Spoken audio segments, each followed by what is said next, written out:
ኃጢአት ራስን ያሳጣል፣ ጉልበት ያሳጣል፣ ሀብት ያሳጣል፣ ወዳጅ ያሳጣል፣ ቁመናን ያሳጣል፣ አይምሮን ያሳጣል፣ አስተሳሰብን ይነሳል፣ ይጎትታል፣ ተስፋ ያስቆርጣል፣ ነገን ያሳጣል፣ ዓላማ የለሽ ያደርጋል። እምንኖርለት ነገር እንዳይኖረን ያደርጋል። ሰማይ እንዳይታየን ያደርጋል። ኃጢአት ለጊዜው ደስ የሚል የማይጠቅም ገመድ ነው አስሮ የሚይዝ። ኃጢአት አሰድዶት መከራውን አይቶ ተጨንቆ ወደ ቤተ ክርስቲያን የመጣ ሰው ቢኖር እኔ እኮ ርኩስ ነኝ፣ እኔ ቆሻሻ ነኝ፣ እግዚአብሔር ከወገኖቹ ይለየኝ ይሆን አይበል ይላል። አሁን ነገ ስንል ኑ ብሎ ድንገት ያነሳናል። መቅረዟን ድንገት እፍ ብሎ ያጠፋታል። ስለዚህ ንስሐ መግባት አለብን ሁላችንም።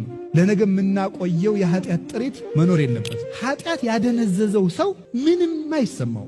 ተመስጦ ሌላ ነው። አያደንቅ፣ አይሰቀቅ፣ አይጠነቀቅ። በቃ ተጎልቶ ዝም ብሎ እድሜውን መፍጀት መደንዘዝ ለቤተ ክርስቲያን አሁን ሰይጣን ከሚጎዳት በላይ እየጎዳን ያለ የልጆቿ መደንዘዝ ነው። የተኛ ሰው ቤቱ ይዘረፋል፣ ቤቱ ይሰረሰራል፣ ሀብቱ ይዘረፋል፣ እሱም ሊገደል ይችላል፣ ቤቱም ሊቃጠል ይችላል።